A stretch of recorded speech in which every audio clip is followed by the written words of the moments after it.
CIA가 숨기고 싶어하는 감시의 시체입니다. On Americans, whether it's NSA or CIA or the FBI. And to make matters worse, we know that the CIA can take control remotely of a car's computer system in order to crash the car, take it off a bridge, or take control of your smart TV and turn the speaker into a microphone, even though the TV is off, and broadcast back to the CIA. 단순한 감시를 넘어 그들이 사람을 포섭하는 정교한 단계를 공개합니다. It's something called the asset acquisition cycle. Spot, assess, develop, recruit. I meet you at a cocktail party. You seem like a nice guy. I introduce myself. I ask, so what do you do for a living? Well, if you tell me you manage a shoe store, I'm going to say, well, it was very nice meeting you. And I'm going to go on to the next guy. But if you tell me you work at the port, you work in the Ministry of Defense, you work in the Chinese embassy, I'm going to invite you to lunch. I've spotted you, I've assessed you, and my assessment is I'd like to get to know you. Then I begin to develop you. I'll give you an example. I was in Pakistan. I got a tip that Al-Qaeda, a group of mid-level Al-Qaeda fighters was meeting every single day in a coffee shop at 10 o'clock in the morning. My Arabic was absolutely flawless at the time. And so I had a bushy beard that I grew for operational reasons. 이 이론이 실제 현장에서 어떻게 적용되는지 파키스탄에서의 실제 사례입니다. So I bought an Arabic newspaper and I went to the coffee shop and I just sat there. And sure enough, at 10 o'clock, the four of them came in. One of them looked at me and I looked at him and that was it. We made eye contact. I did that for a week. The second week, I was there drinking my coffee, sitting with my Arabic newspaper, and the one who had looked at me the week before, he nodded. So I nodded back. That was it. No communication otherwise. The third week, I'm a regular now. He recognizes me. So he says to me, Salamu alaikum. I said, Wa alaikum assalam. May peace be upon you. And I say, and upon you peace. One day, he came in alone. And I said, Tafaddal, please have a seat. Sit with me. No sense in you sitting alone and me sitting alone. So he sat down. We started talking. And I asked him how long he had been in Pakistan. He said, I've been here for 5 years. I was in Afghanistan. I was making jihad against the Americans. And I said, that must have been hell on earth. He said, he said that the bombing of Tora Bora was hideous. That was the word that he used. It was hideous. And I said, and what about your family? How's your family? He said, my wife and son and daughter are in Cairo. I've never met my son. He was born just after I left to make jihad. I said, I'm so sorry. And he said, yes, I'm lonely and I want to go home. And we continued this relationship. And finally I said to him, let me take you to dinner. Let's get out of the coffee shop. The truth was I didn't want one of his friends to walk in and see us. So we went to a restaurant for dinner. And I said, listen, there's something that I haven't been truthful with you about. I'm not Lebanese. And I said, and actually, I'm American. Are you okay with that? And he says, I think so.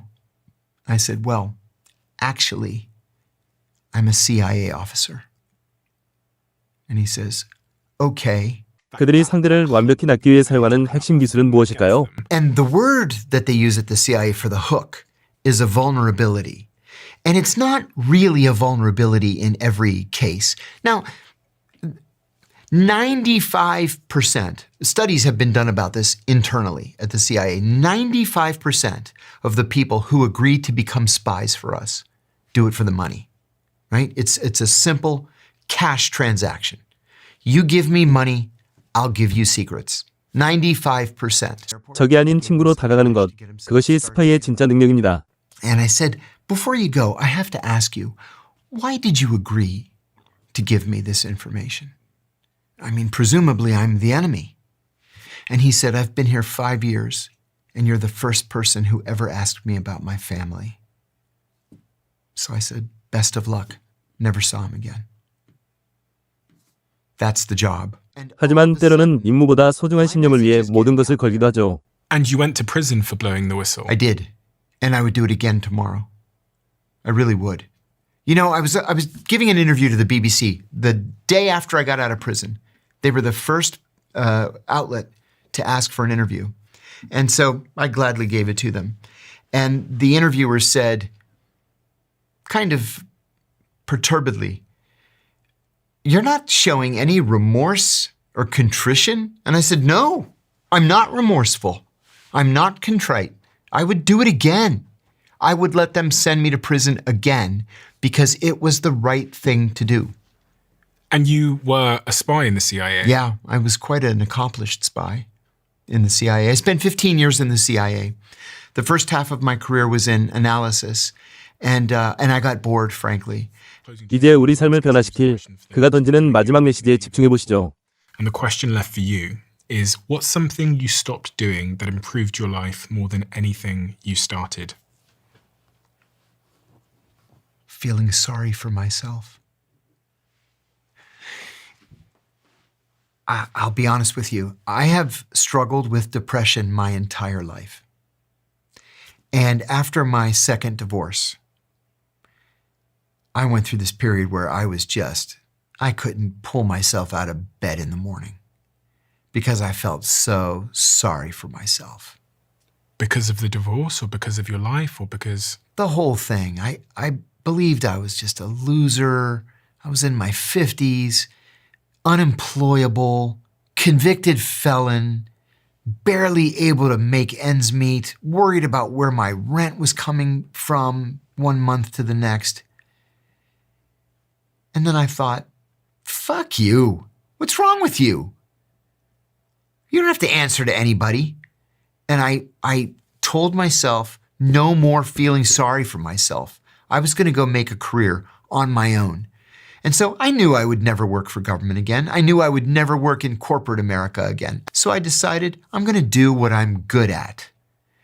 And I'm a terrific writer. And I'm told that I'm a gifted storyteller. So I'm going to write books. And now I make a perfectly great living. I'm in a long-term relationship with the woman I'm crazy about. And life is good. And it all started with that decision to stop feeling sorry for yourself. Yes. Do something about it. Act. John, you are someone that is very good at storytelling. You are. You've written many books. I'm going to link all the books below. Oh, There's thank you. So many incredible books. I've got some of them here with me on the floor. I could go through all of them, but we need another couple of days. John, thank you. Thank you. Thank you so much for your incredible storytelling, your wisdom, but also just giving us a window into a world that most of us know nothing about, because there's so many lessons that I think are pertinent to all of our lives riddled amongst there. And I think, I hope you do get pardoned. Thank you. I hope so. I've got my fingers crossed.